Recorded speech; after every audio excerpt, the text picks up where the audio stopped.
Good morning, everyone, and welcome to this webinar on what commercial teams can and should learn from successful startups. So,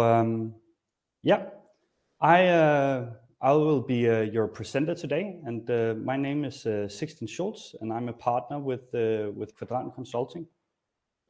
I have joined Quadrant recently and have some technical issues here. Now you get it. I've joined Quadrant for the last 6 months, but spent almost a decade in consulting.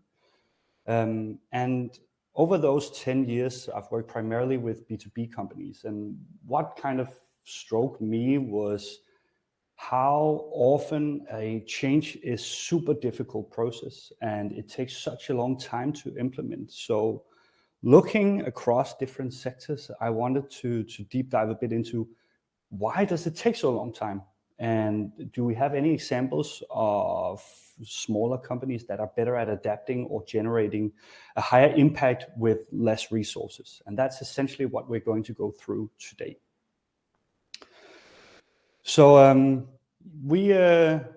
it's far too broad to cover all aspects of this experimentation and why we can learn something from that in a B2B context. But we're going to go through 4 main topics today.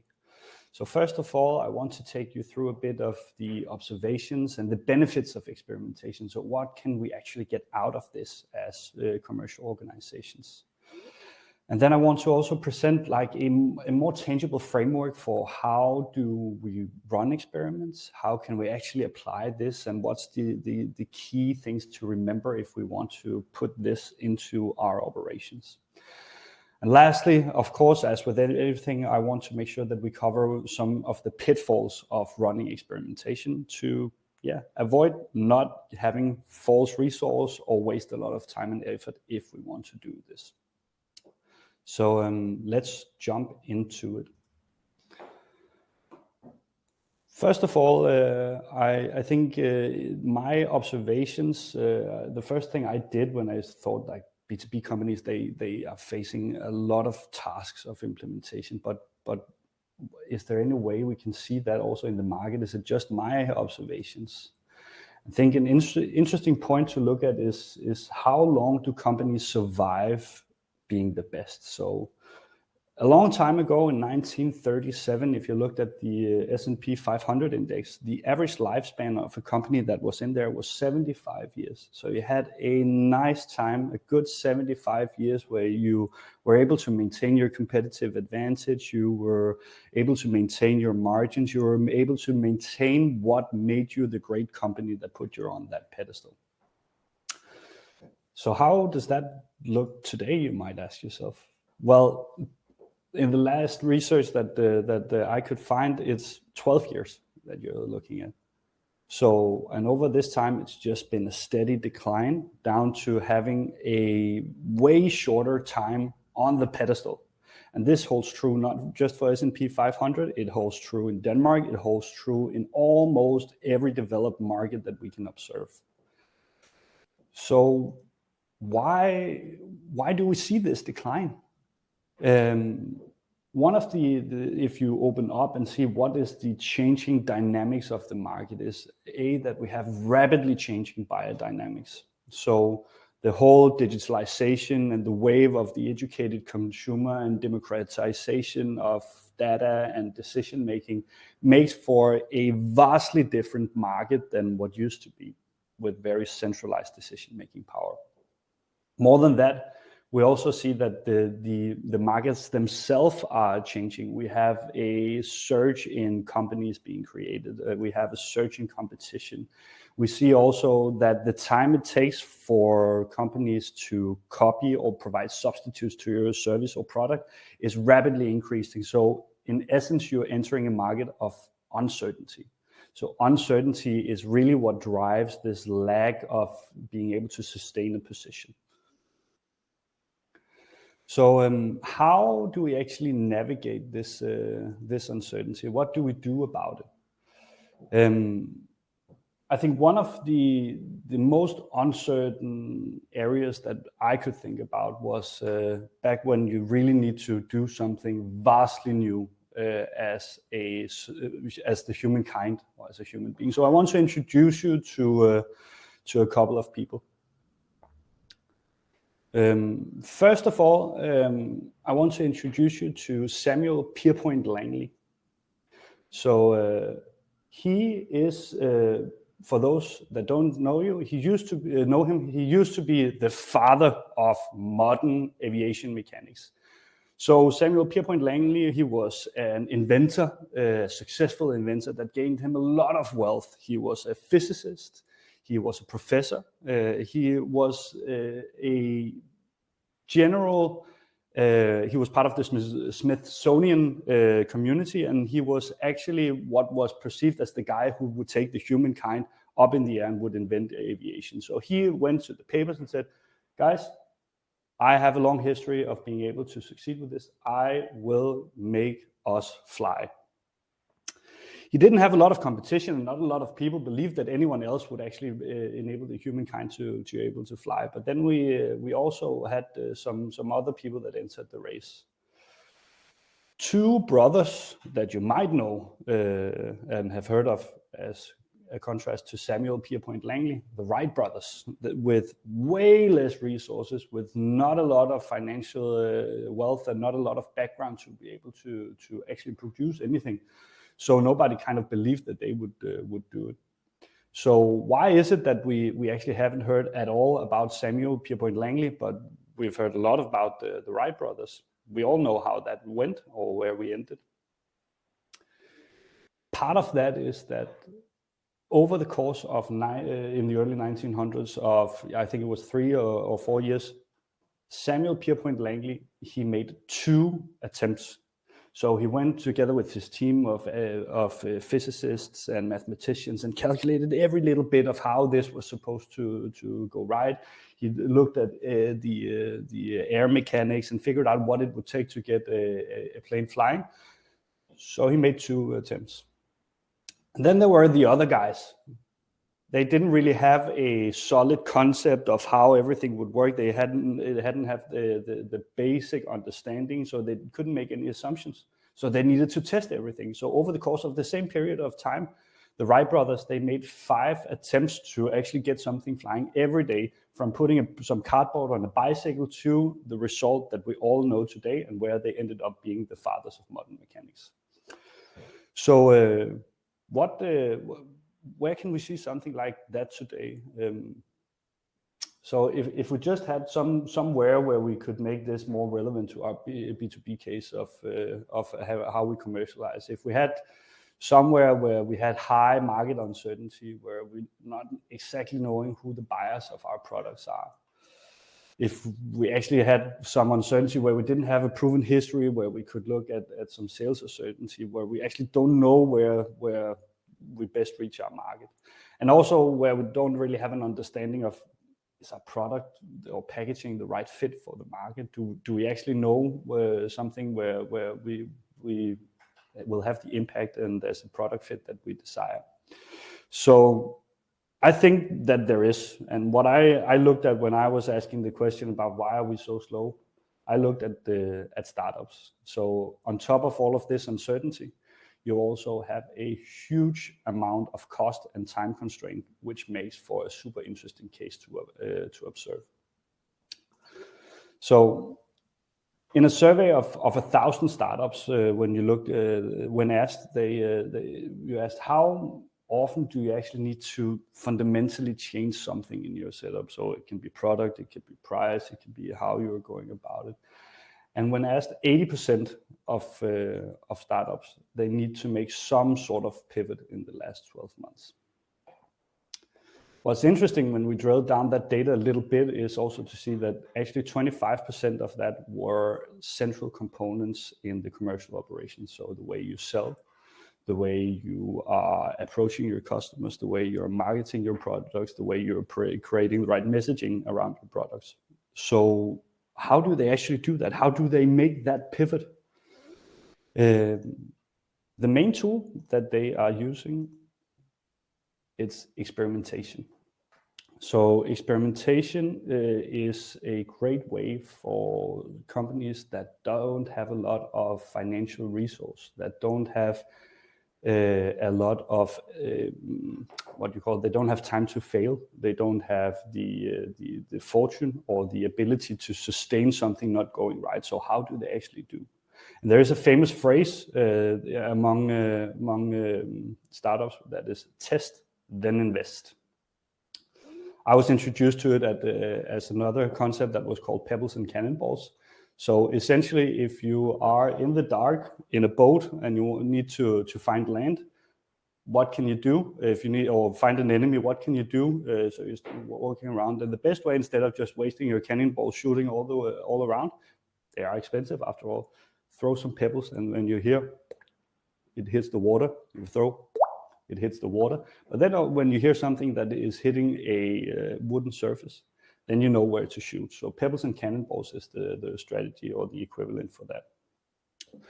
So what do we actually get out of that, and how do that enable us to do anything different? So if we take this out of the concept of only looking at startups, but looking in general at companies that are experimenting, what is it that they get out of it? What is the real benefits?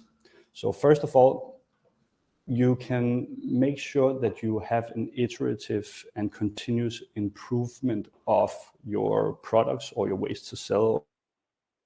So you can see that over time, companies that do rigorous experimentation, they are continuously improving on marginal level, but are loving the small improvements that are consecutive more than the high impact, high Hail Marys that they're doing. We also see that companies are able to adapt better to changing dynamics. So you have a shift that could be, I don't know, a global health crisis that impacts all markets around the world or anything like that, but also smaller changes in how we do our business. You're able to adapt better because you're equipped with a skill that allows you to navigate quicker and change quicker and be a more pivotal company. And lastly, you also see that you reduce risk. So instead of taking a high risk change and where you actually are betting all on one thing or creating a high impact programs that cost a lot of money, if you do these quick iterative tests that it doesn't cost a lot and you can afford to fail, then you also are having a less risky approach. And in total, we see that companies that use these experimentation principles or high-paced experiments, they are able to generate much higher growth rates than the ones that don't. So it all seems rational looking at the data. It all seems like, why wouldn't you? It makes great sense. But traditionally, experiments have been large and costly, so you've needed a lot of data, and it was something that it's mainly for academics, and it's not really something that can apply in the real world. And moreover, most experiments stuff, they have been done in laboratories and with undergraduate students, so it's not really something that is representable. I mean, that was one thing. The other thing is also that basically when you look at inside of the commercial operations, timing is never good for experimentation. So what I typically have heard when I've asked is like, when it's in good times, no, everything is going well. We shouldn't change everything. Look at our growth path. Everything is good. Then when the other case holds true, we shouldn't really focus on doing new stuff. We should stick to what we know and what works.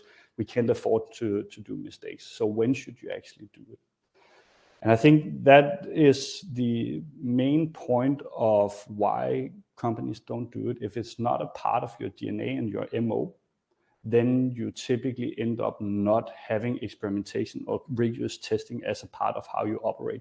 And you get stuck to your old ways of doing, where we just do what we have always done. That becomes the downward facing spiral, because diminishing returns suggest that you need to change sometimes in order to hit a winning strategy. So how can we actually adapt this concept of experimentation? How can we go more into the realm of being more uncertainty ready? How can we have a framework and a process for driving experimentation? So yeah, as in all webinars, we need some sort of comic strip at least. So I think one of the issues that are most prevalent among companies is that we actually don't know how to drive low or high uncertainty environment or experimentation. And we have an idea that this is something that is not for us. But in essence, when you look at it and you look at the traditional B2B landscape with not a lot of uncertainty, it makes sense to work in this direction. It makes sense to not have to have detailed planning, to make sure that you're sequentiating all of your efforts, to have a long planning horizon. It makes sense that what you really want to do is avoiding failure because you know where to do it. It makes sense that you really deeply analyze everything. I guess most of you have been in a situation where the largest part of a project is where you said, oh, we need to analyze, and that quickly takes 3-4 months before you actually can do something. So it's based on long and very tedious business cases. It's based on assumptions and looking at the data. It's something that you don't do all the time. It's like you develop a strategy every 5 years. You change your account distribution every year. It's something that you are doing on a theoretical point and hope that it works, which makes sense if you don't have a lot of uncertainty.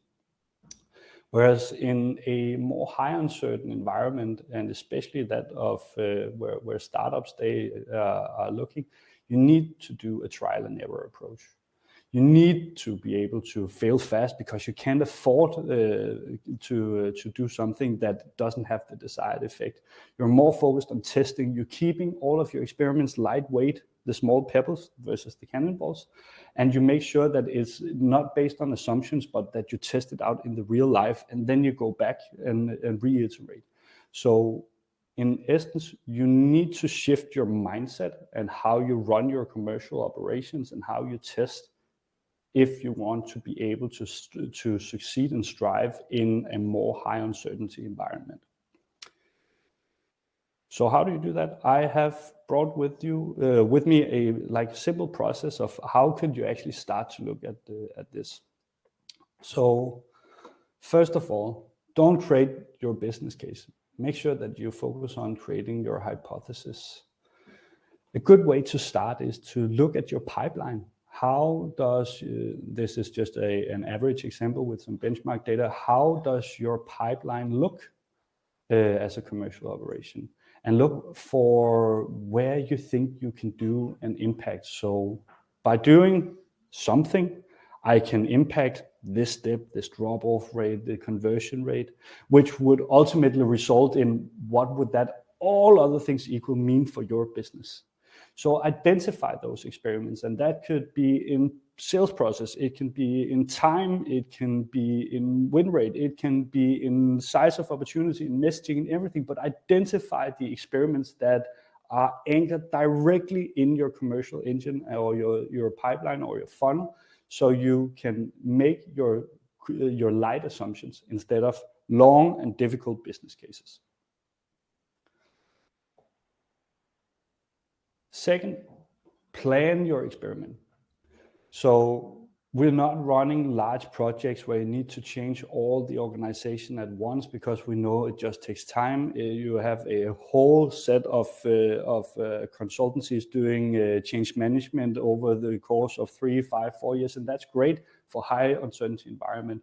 But to be more incremental, we need to plan our experiment. So we need to figure out what cluster of accounts or what cluster of interactions actually makes sense. And how do you make sure that you're not covering all at once, but you're figuring out what group should I do as a treatment and what group is the control. If you have a control group and a treatment group where you do something new, then you can see the difference in effect and make sure that you can draw a conclusion that by doing X, the effect was C. So make sure that you are having all of your experiments being falsifiable and use randomization as your best friend.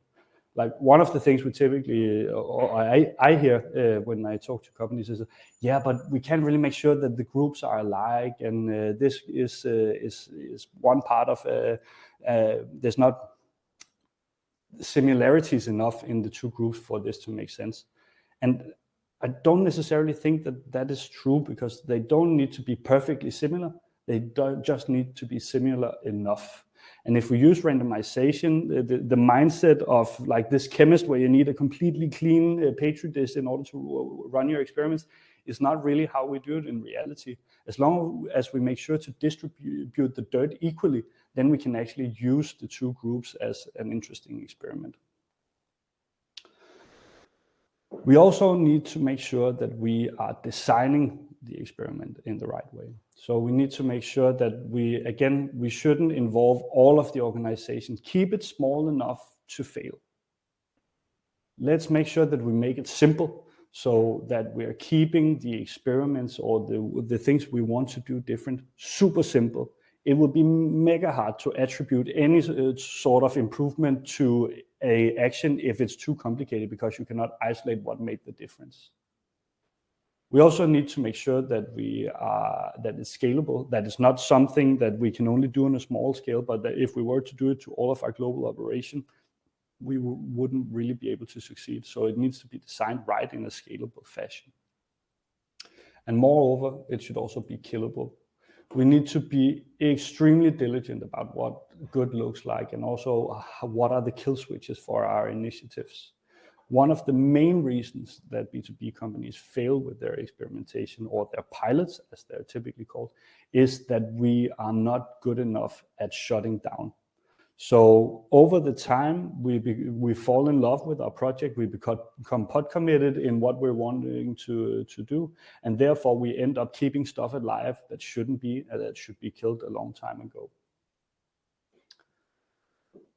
And then once we've done our experiments, we need to be able to test our hypothesis. So the hypothesis that we created in the beginning, what we wanted to do that would impact something that would have a result on our commercial operation, did it hold up?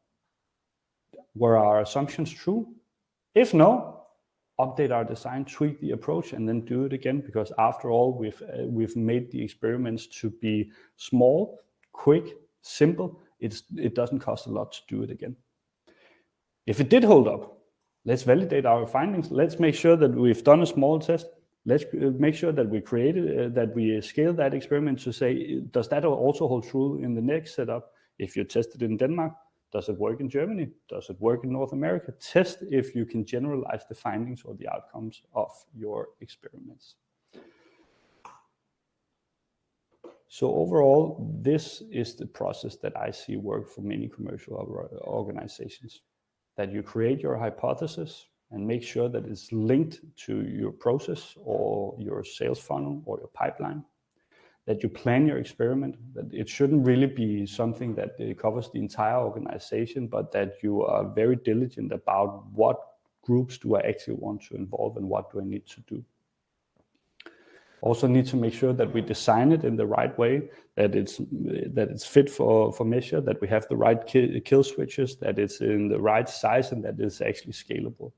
And then make sure that we're iterating the experiments, that we are onboarding them in a way, if they work, that we are slowly scaling and rolling out, or that we are going back and rethinking what we actually want to have of an impact. So that's all fine and dandy, but where do we go wrong? Where do this actually happen not to work? And I've listed some pitfalls that I want to talk a bit about. So first of all, if you end up evaluating your own baby, this can go wrong. What that means is that when I have an idea, or if a sales manager have an idea, or if an account manager have an idea, what we by mistake actually end up doing is say, okay, you go run with it and then make the experiment and tell me what works. The problem is that if you have an idea, you really want it to work. So you end up with a confirmation bias and not being able to actually assess, was it a good idea? Was it a bad idea? Because you become committed to your own baby. So make sure that when evaluating that somebody is non-biased, looking at, does this work? Is this scalable, to test the hypothesis? Another pitfall that I see is that we do not necessarily have the right data integrity in large companies. So an outset of this, especially in B2B, is that we have control about our data, that the pipeline is correct, that our process is supported and documented, and that we have the outset of actually running these experiments. Because if we create the hypothesis on a false foundation, then you could test all you want, but the impact will not really be effectful. So make sure that the data integrity and the data quality is good across your commercial operation. That holds true in general for all things reporting and being able to trust your data, but especially also for experimentation if it needs to have the right effect. The third pitfall is that experimentation in commercial settings are typically put aside in some test organization, or we are running a corporate venture on the side, or we're having a special projects team, or someone that actually are in charge of testing out what works and what doesn't work. The problem is the same as when we are talking about why it didn't work with lab experiments with undergrad students. It's not representable of an actual reality that this team will work, that the commercial teams work in. So therefore, in order to make experimentation work, it needs to be a part of the running cadence in your sales team or in your marketing team or in your commercial operation. So borrowing a bit from the IT world, make sure that you're having these cadences with a retrospective. So looking all together, did it work, didn't it work, and making sure that you have an iterative approach to this and make it a part of your everyday work to improve your commercial operation. If you anchor it too heavily outside, then it just doesn't work.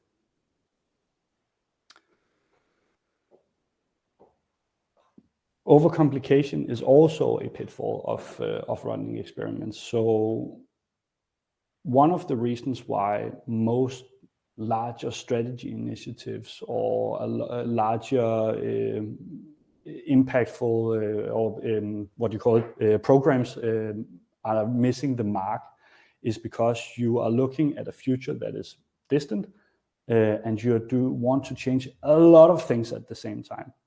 These are based on assumptions from other firms and from other realities, and it just becomes so complicated because you need to change so many things at the same time, and you don't really have the right support or the right understanding from the organization in order to actually drive this. So whenever you are doing experiments and whenever you want to test a new way of following up on your initial calls or a new way of qualifying or addressing new types of customers, make sure that you are keeping it super simple. Change as little as possible and value the incremental growth and incremental improvement over the Hail Marys and the silver bullets that wants to fix everything at one go. And then you have the pitfall of these long sales cycles. So especially holds true for larger B2B companies that work on half years, whole years, multiple years on the accounts where you want to do these experiments. So if the observation cycle or if the cycle of doing an experiment would be so long, then it's typically not the right way to do the experiment. So if the sales cycles are so long and you can't really validate, you need to identify the underlying activities that are more frequent, that are similar, where you can have some leading indicators and then right-sizing your experiment, because of course you cannot meaningfully run experiments that take such a long time if it's something you want to implement in the short run in your organization. So in general, experimentation is something that impacts organizations to do well. It is something that the organizations that succeed with, and especially in B2B instances, are performing a lot better in growing their revenue. So it's definitely something that we should do.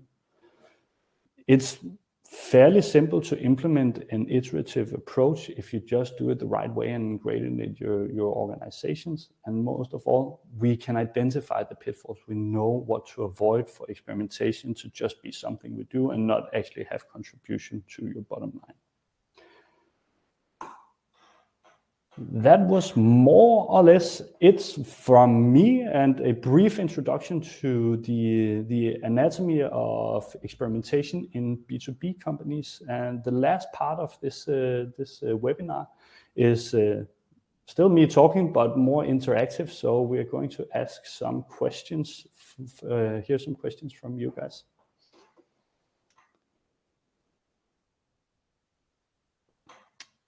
Who should be involved in experimentation?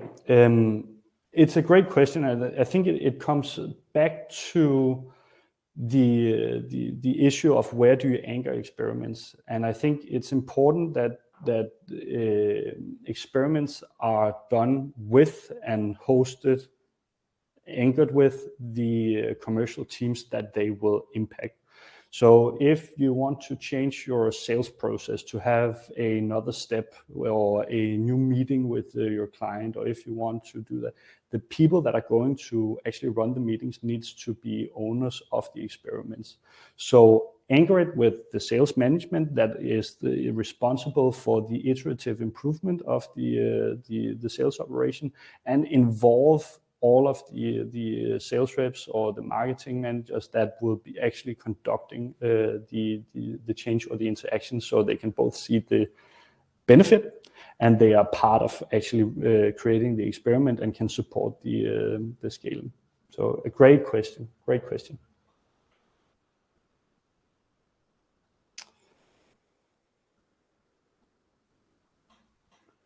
So if I could tie comment to how to define the problem you want to look into in the first place and how to know what the problem is.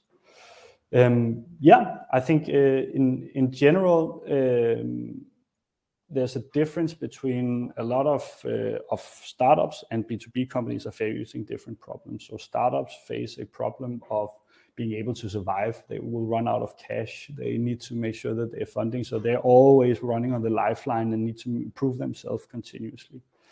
That doesn't really hold true to the same extent for larger B2B companies, as they typically have a bit more funding and a bit more equity that they can tap into. But when you are looking at it, it's not necessarily a problem. It's more a case of optimization.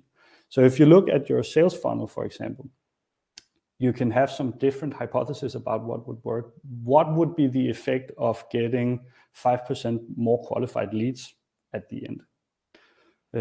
What would it mean, or what would it mean if you shortened your sales cycle with 10%? What would that have an effect? What would it mean if you increased your average opportunity or deal size with 2%? How do that convert into business or tangible effects? That is where I typically see this work the best, where you anchor it into the anatomy of revenue generation. So thank you.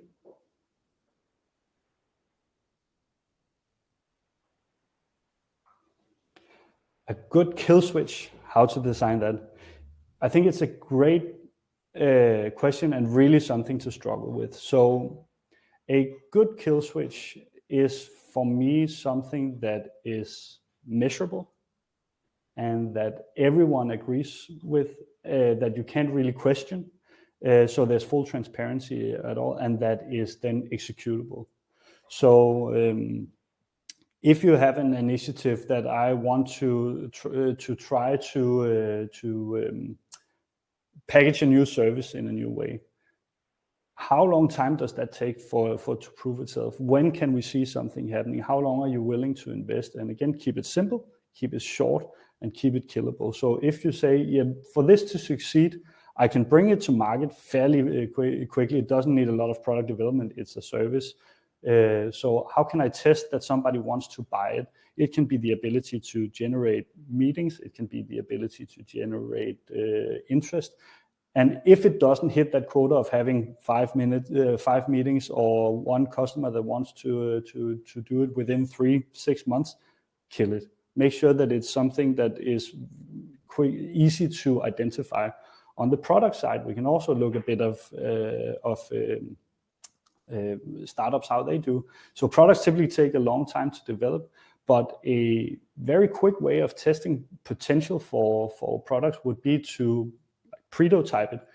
Make the landing page, may describe your product, make some fairly inexpensive visual representation of the product, and then create interest in sign up to hear more. If this is when we are getting further in the development, getting that early indication instead of spending 3-5 years on creating a product that there's no demand for, or creating 2 years for creating a product. Test it early, see if there is some interest, involve and engage directly with the customers, and don't be afraid to ask. If it doesn't have the ability to generate interest, how would it have the ability to do so in 5 years? So how can we front load the failing, so to speak? So thank you, and a good question, and not something that is easy to do. How do you decide when it is time to kill an experiment? How much time is enough for testing? Having a very annoying answer would be, it really depends. I don't think there is one golden standard for an experiment, but typically if you have some sort of product cycle or sales cycle, a rule of thumb, so to speak, is that if your sales cycle is over the course of a year, you should never spend more than 25% of that doing an experiment, because you need it to be implementable, and if possible, do it even shorter. That said, it becomes super difficult if you have seasonality in your sales that needs to be representable. It makes it very difficult to assess if there is these differences over time. That's why the iterative approach is super important. So if in Q1 it was a good idea, we can test whether or not it is in Q2 and Q3. But if it's a bad idea in Q1, most likely it will also be in Q2. So how can we again front load and kill this experiment in an early way? I think that's it's not really easy to say exactly when to kill it, but if you can kill it sooner rather than later, it's typically a good idea. And I think looking at I think it was Tim Harford that in his book Adapt looked at what's the successful pivot rate and what's the successful rate of implementing experiments. It's more than 90% of experiments that have 0 or non-statistically important effects. So we should be way better at killing than we should be at implementing. But testing early can save us a lot of time and effort and a lot of wasted focus instead of running things towards a too long time horizon. Thank you for that question.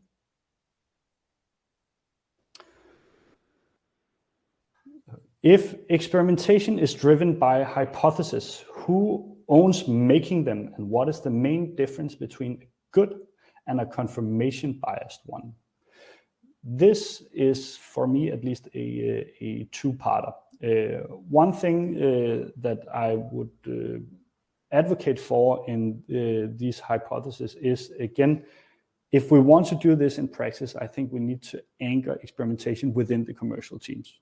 So maybe not on a weekly basis or a bi-weekly basis, because you also do need to create sales and create leads across the whole revenue function. But if you are doing this on a quarterly basis where you align about where can we actually make an impact, how do we create these hypotheses and do that as a joint activity, it really secures ownership and anchoring, and it also ensures that you have the right support. So a good hypothesis and a confirmation biased hypothesis, I think it's the hypothesis should be measurable, it should be falsifiable, so we should know what does good look like and what does not good look like, what do we measure and what is our criteria for success. And I think the main difference in confirmation biased hypothesis, the confirmation bias comes into the evaluation, because I think my old statistics professor said that there's lies there's goddamn lies, and then there's statistics. So if you are falling too much in love with your own product, then you become confirmation biased to say, oh, but this data actually I should disregard because they aren't really part of the test group, or yeah, these ones, it could have been better, so I'll not look at those in the impact assessment. So the confirmation bias is very much in the evaluation of doing this, and that can be done either by another commercial leader, so having someone that didn't invent it, so you have not the mother of the baby, but somebody at the municipal office evaluate it. That could be a good way to avoid the confirmation bias. It can also be that you're anchoring the evaluation in a joint committee. So in order for this to go on, you take it from one department to, for example, that a sales manager, if he owns the experimentation process, that together with all other sales managers, that they need to all confirm or approve of this. So you have a approval by committee set up. But good question. How should you start experimenting? Yeah, it is going from 0 to 1 is always difficult. So what is the inception of starting to do experiments? And I think, first of all, somebody needs to be fond of the idea of running continuous experimentation. So somebody needs to be the sponsor or deeply interested in having this approach. Then when you start to do it, I think you should involve, try to prove how this will make an impact. Try to make this first small experiments in one small unit, in one team, and try to get that part of a rhythm, because I think especially in B2B context and in larger commercial teams where you have some decision inertia, we need to prove that it's a good idea to actually drive this at a larger scale. So starting it by making it a part of your cadence within your sales operation. So if it's at a monthly or quarterly basis, start to think about how do we create a foundation or a culture where everybody can get some inputs, give some inputs to how we improve, get some inputs to what do we want to test out. What are the 3 things we should test in the next quarter that would enable us to be a stronger commercial operation? Or what are the 3 questions that will enable us, or the 3 hypotheses that will enable us to drive more revenue and have a larger impact by changing simple things? So keep it small and grow from there to scale over time. So that was the last questions that we got time for to answer. It has been a pleasure giving a short introduction to experimentation and how we could use that in commercial B2B context. I want to thank everybody for joining this morning. It has been a pleasure. And should you have any questions or comments, feel free to reach out. I would love to geek around about some experimentation with you some more. So thank you and have a nice day.